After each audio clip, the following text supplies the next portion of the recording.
Here, one.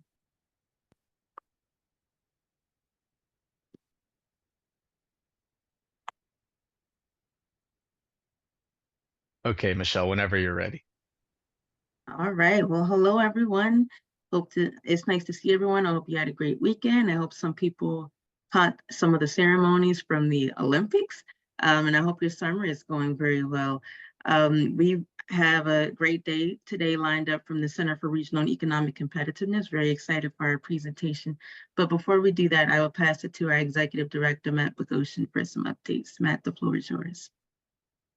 Great. Thanks, Michelle, from the Century Foundation, one of our many BFFs around the country.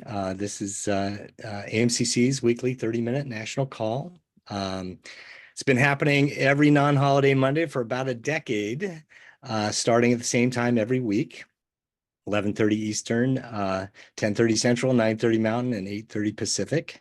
It's only 30 minutes because we know you're busy in your region or at the national level working in one silo or another to strengthen the manufacturing industries and the ecosystem of support that those industries need to be competitive.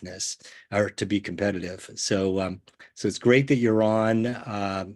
And like David said, please put your name and affiliation in chat so you can do more than that. Put events, put successes, challenges, anything that will add value to strengthening other regions and the national project. So as you know, these calls, we have round robin discussions where people just bring opportunities up, and it's free open source calls to chime in with the best practice here or there. Other Mondays like today, we have a short presentation. We've gotten based on good feedback that we've got over the last several months with new people coming on. We've been at the outset of these calls giving new folks an opportunity to say hello and introduce themselves, or folks that haven't spoken up in a long time to reintroduce themselves. So let's do that now. You can just raise your hand if you want to say hello from your neck of the woods. And I'll stop now if somebody wants to introduce themselves. I want to make sure we have that opportunity.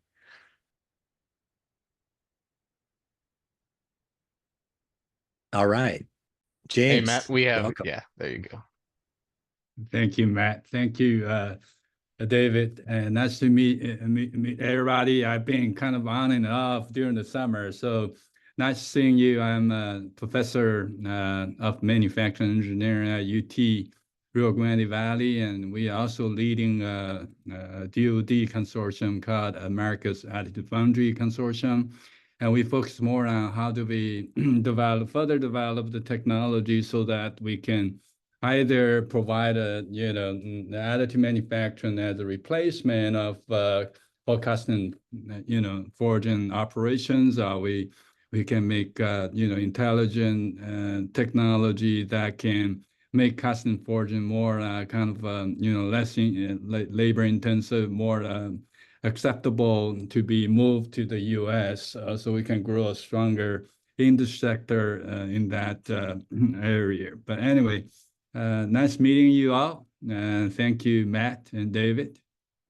Yeah, it's great to have you on, James. And you're part of a defense manufacturing community. And so we're talking with James and other stakeholders in Texas for a visit there. So Meredith, welcome. Hello. Can everyone hear me? Yeah. Oh, okay, great. Hi, everyone. My name is Meredith O'Connell. I am with the Center for Economic Growth in New York's capital region. We cover 8 counties, and we're like the MEP in our region. So this is my 4th week with CEG, but previously I was working at a community college doing related instruction. So half of apprenticeship is new to me. The other half I have a decent handle on. But yeah, it's nice to meet everyone. This is my 2nd meeting. So that's great. You. That's great. I'm glad you're on, Meredith. You're with friends, and thanks for sharing your information in chat and getting to know folks. That's the way we make progress here together. Yeah, Melissa, please. Hi, everyone. I have introduced myself before, but it was probably maybe almost a year ago. Happy to be part of this group. I am with Jobs for the Future, and I am leading an industry intermediary contract for support in registered apprenticeships, specifically for the manufacturing industry. And Jobs for the Future is also in the initial stages of developing a manufacturing strategy writ large for the organization, because this is such a key industry that could use support with any type of workforce development or talent management strategies. So happy to connect. Please, I'll put my email in the chat. And if anybody has interest in just having a conversation about registered apprenticeship, I'll be available. That's awesome, Melissa. It's great to have you a part of our network. And actually, there's a new announcement about the another round of Good Jobs Challenge, $25 million. David, you could drop that in the chat. I just saw that this morning. You know, our AMCC update, of course, has all kinds of opportunities like this one that we communicate. And you know, folks, stakeholders from regions, you know, Meredith, you're new. You can just reach out to other regional leaders, and they are incredibly generous with time in terms of trying to navigate, you know, which opportunities to go for, you know, the burden of putting together applications for these things, so folks don't have to, you know, reinvent the wheel here. So awesome. Thanks for Melissa. Anyone else? Oh yeah, Jim, welcome. Yes, I've spoken a few times, but before I forget, Melissa, are you aware of Pennsylvania's manufacturing blue book that came out just prior to the new governor? I am not, but we Okay. have a partner with Keystone Development Partnership, and John T. Catch, who is at in Pennsylvania, in Philadelphia. And so I'd be happy to get a copy of it from you, or if there's something that you want to connect about. Yeah, I'll add my info into the chat and I'll look you up. Sorry about that, Matt No and worries. others. Great. Oh, no worries, man. This is what it's all about. But we do have to move quickly because we have a couple of important things to do here on presentation front. We're going to have Leif Olson from the Center for Regional Economic Competitiveness give our main presentation, but some exciting news coming out of NIST regarding a new Manufacturing USA Institute. I think most people are aware we have, you know, we're trying to strengthen American manufacturing going back, you know, 10 years with the development of the Manufacturing USA Institute system. We have 17, 2 more on deck that NIST is going to honcho, and a new announcement from NIST, and Susan Ipri Brown is here to share her screen and tell us a little bit about this really fast moving competition. Yeah. Yes, thank you so much, Matt. It's great to be here and see everyone. Susan Ipri Brown from NIST Office of Advanced Manufacturing, and I'm excited to share a new funding announcement for the next Manufacturing USA Institute on the topic of AI for resilient manufacturing. It's now posted on grants.gov and our website. I'll have some links here at the end. It's going to be $70 million anticipated over the 5 to 7 year time frame. Just like the other institutes, there's a minimum 1-to-1 non-federal co-investment required. It is open to all non-federal domestic entities, with a few nuances that are in the funding opportunity. And again, we're looking for lead applicants to put together consortia for these Manufacturing USA Institutes, and a requirement that they are required to be different and not duplicate existing institutes. So we are anticipating that this is going to be a 2-stage process. The concept papers are due on September 30th. They will then go through a review, and those that are accepted for a full application will be notified a few months later, with the final submission in the beginning of the year. All those details are in the DOFO. On our website is a recorded webinar with some information, as well as we invite you to consider coming to our Proposers Day on August 20th. That is going to be here in Gaithersburg, Maryland. This is the QR code to get information, or again, that event page is already posted on our site. That will be in person, as well as an opportunity for hybrid participation, depending on your plans. So I know I'm only got a few minutes here to let Leaf get on with his presentation. So you can find more information on our website or on this QR code. We'll drop it in the chat here in a second. And if you have any questions, please follow up to manufacturingusa@nist.gov. And thanks, everybody. Appreciate the time, Matt. Oh yeah, you got it, Susan. And we'll be talking more about this on Monday calls and in our AMCC update. And as you know, we're always welcoming your input about what we can do better to strengthen the ecosystem. So always, feel free to reach out to us. And for anyone, looking at, jumping in on that application, please let us know. We're trying to, understand how to connect the right people to build those consortia. So happy to have a separate, one-on-one discussion about what you and your network might be thinking about how to have a strong proposal. So And thanks there's for the that, option Susan. for a teaming list, Matt. So if folks are interested, Right. there's a teaming list on that site as well. Thanks again. Yeah, for sure. So without any further ado, let me introduce Leif, who is on our Monday calls just about every week. If you're not familiar with the Center for Regional Economic Competitiveness, you ought to be.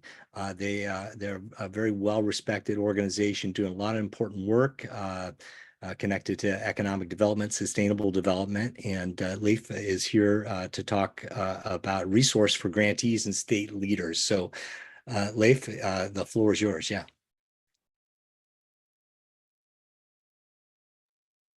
Great. Thank you so much, Matt. And I just wanted to say, first of all, to Jim, I have a copy of that manufacturing playbook in my office. Our CREC helped work on that. I'm going to talk about that a little bit later, but I have it right here, the manufacturing competitiveness playbook. I would highly recommend people check that out. It's a really good document. So can you all see my screen okay? Yep. All right, great. So again, my name is Leif Olson. I'm a senior research analyst at the Center for Regional Economic Competitiveness. And I'm excited to talk to you all today about some of the key results from our statewide planning grant project that we conducted here. And I'll tell you a little bit more about what the statewide planning grant project is in a moment. But I just want to say that the materials here were funded by the Economic Development Administration.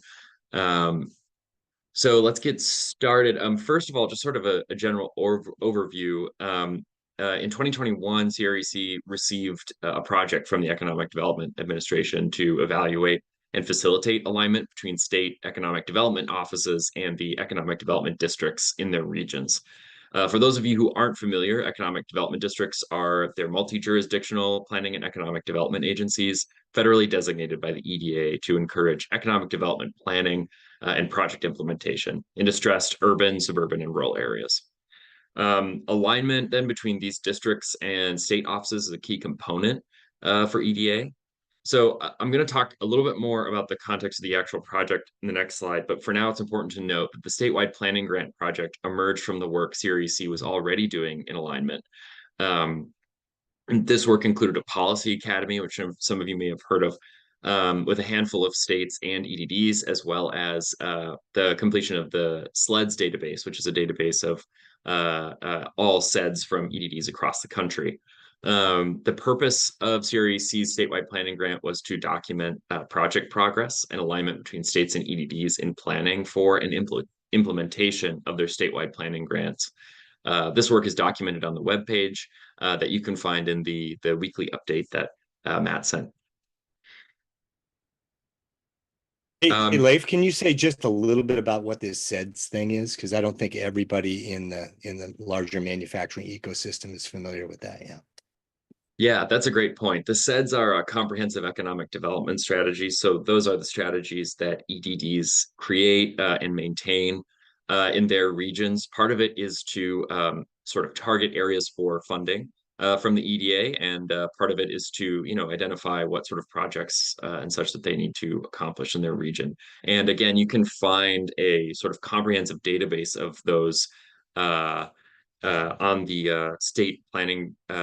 The State Economic Development Executives Network website, and I will put that in the chat later. But that database has been quite helpful not only for us, but for our partners as well. So that's another resource that you can check out at the end of this call. So I'm going to give you a little bit of context for this project overall. Before the statewide planning grant project, as I said, the Center for Regional Economic Competitiveness was already doing an alignment project for EDA to improve alignment between EDDs and state governments.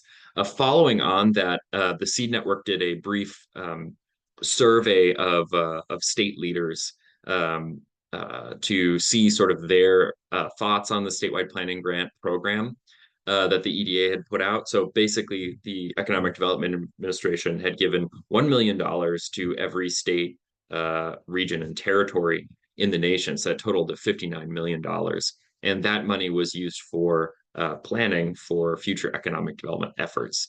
So what EDA wanted for us to do was to evaluate the relationship between states and EDDs and how they planned and implemented those statewide planning grants across the country.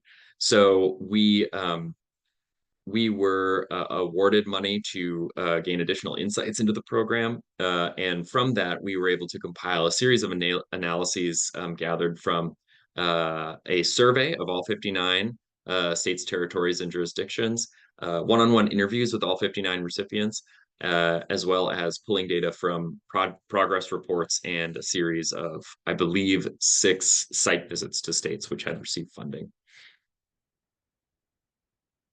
So what is on the website? We now have this database that I'll touch on a little bit later, but overall, the website includes many things, including the data we got from our surveys, the data we got from all of our interviews, case studies on a series of best practices, state profiles on every on every recipient who received the money from EDA, a report detailing the roadblocks and commonly shared metrics that jurisdictions used, regional and national webinars, which you can also find the recordings for there, blogs about the convening that we did, as well as some other key topics, and of course, the database. So what is the database? The database allows users to gain insights into grant activities of other jurisdictions. So you can see there on the right side, it's a grid map, and there are several filters you can use to sort through the jurisdictions to see how they use this funding. And every single one of the jurisdictions has a summary. So if you go to the state and you click on it, a page will pop up and it will show you the entire summary of that jurisdiction's project. We also include information in there about their involvement with their local EDD partners, other partners in implementation, not just EDDs. This includes things like industry partners and MEPs in some cases, the roadblocks they faced while they were going through their project process, as well as sort of the areas that they focused on for their project. The idea here from both the Center for Regional Economic Competitiveness and EDA is to teach jurisdictions about how other jurisdictions are using or have used their statewide planning grant funds, both to get ideas for future projects, but also to better understand how the money was spent and how partnerships are developed through this money. There are a myriad of activities that this funding was used for. And if you check out the database, you'll be able to see just how diverse these projects were. So moving forward, some more about the state planning grant database. We also included in the database a separate filter for alignment with EDA investment priorities. So you can see how each state sort of fit into the general EDA investment priorities, as well as a level of alignment color-coded there on the right to see how different jurisdictions, to what degree they integrated economic development districts into their projects. You can also download the data that we received. So all of our interview and survey data is available for you to download and use yourselves. And it's also split by region if you want to see how your state used the money versus other states that were, in your proximity. We also offer a contact information for grant managers, as well as a portal to give feedback in case you see anything that is missing or incorrect. So I want to take the last little bit of time here to just talk about specifically how manufacturing played into the statewide planning grants. What I'm going to do here is talk a little bit about sort of the high level data, and then we'll move forward with some specific examples of manufacturing in the statewide planning grant. So overall, 27% or 30 of the 59 projects involved a focus on industry cluster research or development. For our purposes here, this was in many ways synonymous with manufacturing because as you all know, the statewide planning grants sort of came at the very beginning of a huge shift in industrial policy. And so because of that, many of these organizations, many of these states opted to focus their work on manufacturing related planning.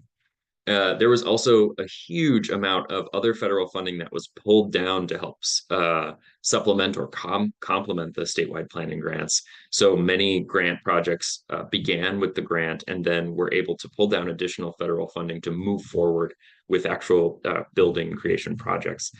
Some of the big ones were the SLFRF, BEAD, and the Bipartisan Infrastructure Act, but these were by no means the only federal programs that were part of this initiative. So I'm going to talk about a few manufacturing spotlights here, so I can give you some specific examples. So we'll start with Arizona. Arizona was one of the states that did work directly with their MEP office. Part of this is because of the structure of Arizona. Arizona's MEP is in the state government, which is slightly different than how some others are run. If they want to talk to the MEP, they can just walk across the office. They focused on planning for infrastructure to support 6 workforce training centers. These workforce training centers are set to specifically feed into manufacturing jobs. They also worked with workforce suppliers like community colleges and worked incredibly closely with the state MEP. Idaho conducted, similar to Pennsylvania, Idaho conducted a statewide manufacturing supply chain analysis and strategic plan. They did surveys and interviews and gathered secondary data to create a strategic plan to create a manufacturing supplier database, which they hope will increase business attraction and resiliency in the state. Pennsylvania, as I mentioned, established an industry-led statewide forum to articulate a collective voice for the manufacturing sector. The PA Manufacturing Advisory Council conducted a survey and other independent research to create the PA Manufacturing Competitiveness Playbook, which, Jim, we were just talking about earlier. This detailed several strategies to boost manufacturing across the state in partnership with local MEPs and EDDs.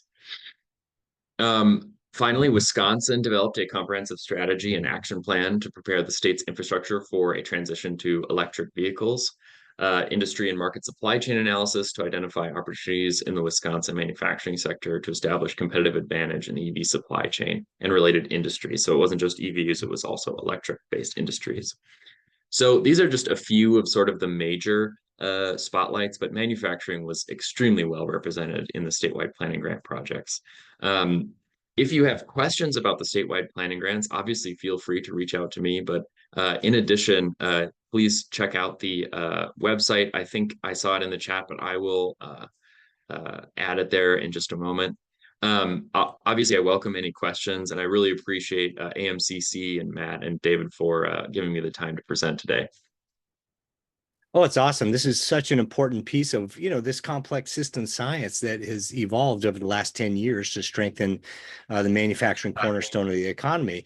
You guys diving deep into kind of two overlapping systems about how this chunk of state money went to EDDs and got mixed into the ecosystem for outcomes. And what a research intensive set of activities. So I'm excited about kind of learning lessons from it. And it begs the question in my mind, Leif, how would you suggest, what are some examples about how other regions could use, this research? Yeah.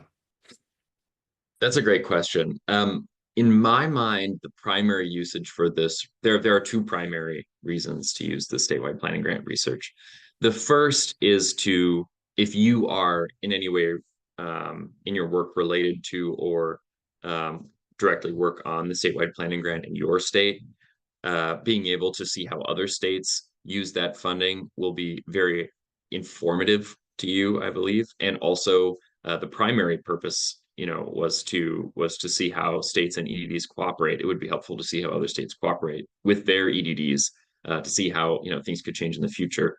The second major reason I would say that you could use this data is to better understand how EDA views funding going forward.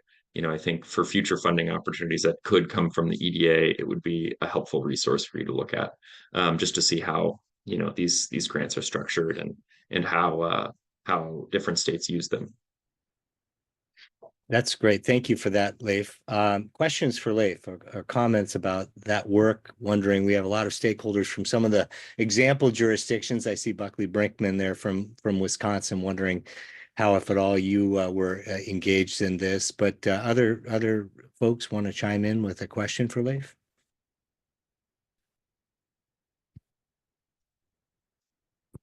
So Leif, Matt, how you're do you good. see this being used as you move forward? Well, that's a good question. Thank you, Buckley. Ideally, so first and foremost, this is a product for two groups. The first group is the directors of or rather the primaries on the in the states who received the statewide planning grants, the people who directed the development of these plans. The second is EDA. EDA wanted to get a high level view of what was going on with the statewide planning grants, specifically as they relate to economic development districts. So this is sort of it is useful for these groups. In terms of future research, it may be useful for future efforts to better align EDDs and states. Great, thank you. Alan, you got a question? Yeah. Yeah, I do. So look, with this analysis behind you, are you guys beginning to take a look at what happened last week? The White House and Pentagon announcement of this huge M3 initiative, the Michigan Maritime Manufacturing Initiative, and what the moving parts are there in terms of the state down to the local level in terms of a whole of government approach. Because it seems to be, I have a suspicion it's probably a different kind of funding model entirely. And I don't know whether it has legs for the future or not, but I'd love to hear what you guys think about it. For me, I've not personally worked on anything related to that. I can imagine that someone in our offices definitely has eyes on that, but I can get back to you, Ellen. Yeah, David just dropped a link into the chat about that Michigan Maritime Manufacturing Initiative. Thanks for that, David. Other questions for Leif? We have a couple of minutes. Oh, please go ahead, David. Yeah. I just have a quick question, Leif. That filter you showed about showing state and territory alignment to EDA priorities. What was the measures you used for that alignment work? Was it just the presence of EDDs in the planning process, or was there also an analysis of the plans themselves connected to like EDA investment priorities or so on? Yeah, that's a great question. Thanks, David. There were two filters that sort of show a gradient of, well, not a gradient, but there are two filters that show alignment. The first one is alignment with EDD. So that was taken directly from project plans and our interviews to see, the exact degree to which EDDs were included in any part of the project. The second one, EDA investment EDA investment priorities. This was a part of the graph that was created to basically map on the investment priorities of the project to EDA's investment priorities. So what you'll find when you take a look at the database is you'll click on a EDA alignment point, or excuse me, an EDA investment priority, for example, equity. And you'll be able to see that there's a handful of states that explicitly included equity as part of their statewide planning grant. So that's sort of what we're trying to do there. We wanted to give a very high level view of how states were aligning with the EDA investment priorities as a whole. Excellent. Yeah, thank you. Great. We're at the magic hour, Michelle. So thanks for taking us home. Yeah, thank you. And thank you, Lee, for just sharing the overview of what you all did in this with the statewide planning grants. Everyone, we wish you a wonderful week, and we will see you back at the same time on next Monday August 5th. Thanks so much for tuning in and have a great week. Bye-bye. Bye all. Thank you.